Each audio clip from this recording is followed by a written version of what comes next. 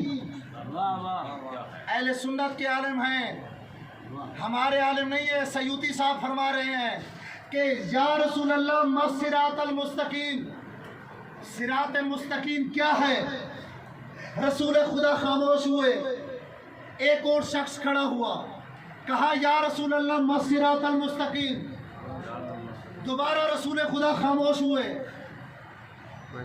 پھر دوبارہ تیسرا شخص کھڑا ہوا، کہا یا رسول اللہ مسرات المستقیم۔ رسول دروازے کی طرف دیکھنے لگے، پورے مجمع نے دروازے کی طرف اپنی نگاہیں کی، یا علی مولا داخل ہوئے، رسول خدا نے اپنی انگشت کے اشارے سے کہا ان ھذا صراط المستقیم۔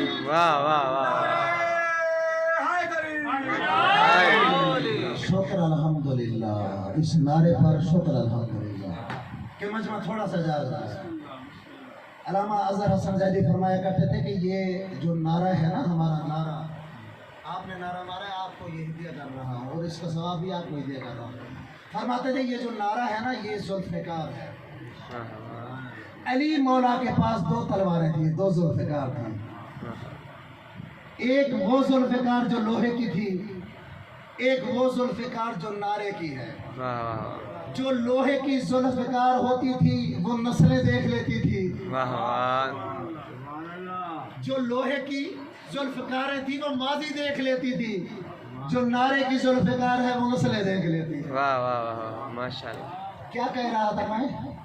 جلال الدین سیوطی صاحب کا واقعہ۔ رسول خدا نے فرمایا ان ھذا صراط المستقیم، دیکھو یہ علی صراط مستقیم ہے۔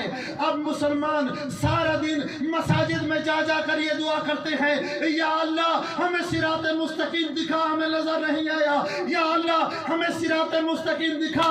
تو میں کہوں گا کل تمہارے بزرگوں نے مسجد نبوی میں اگر غور سے دیکھ لیا ہوتا آج پوچھ لے گی۔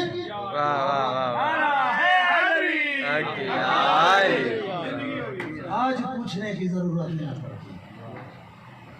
ایک اور کتاب کا معنی الاخبار کتاب کا نام ہے، انشاءاللہ پورے مستند طریقے سے پڑھ رہا ہوں، علماء بیٹھے ہیں تو کتاب کے حوالہ اور ریفرنس کے ساتھ دیکھنا میری طرف، محنت ضائع نہ ہو۔ معنی الاخبار کتاب کا نام ہے، پہلی جلد صفحہ نمبر 69۔ اس میں یہ روایت ہے، مفضل ابن عمر امام صادق علیہ السلام سے روایت کرتا ہے، اللہم صلی علی محمد وعلی محمد۔ مفضل روایت کرتا ہے کہ مفضل نے پوچھا اللہ کی چھٹی حجت سے کہ یبن رسول اللہ مسرات المستقیم۔ توجہ چاہیے، بڑا لطیف نکتہ عرض کر رہا ہوں۔ صراط مستقیم کیا ہے؟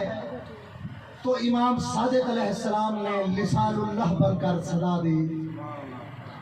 امام فرماتے ہیں مفضل سن، صراط مستقیم ایک نہیں دو ہے، ایک نہیں دو ہیں۔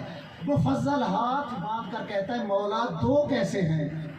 فرمایا ایک اس دنیا کا صراط مستقیم، ایک آخرت کا صراط مستقیم۔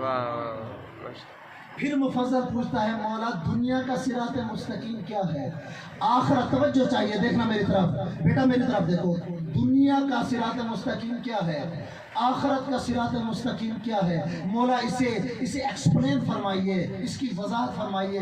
دیکھنا میری طرف، امیر مولا امام صادق علیہ السلام فرماتے ہیں دنیا کا صراط مستقیم کیا ہے؟ میں بتاتا ہوں، نحن صراط المستقیم۔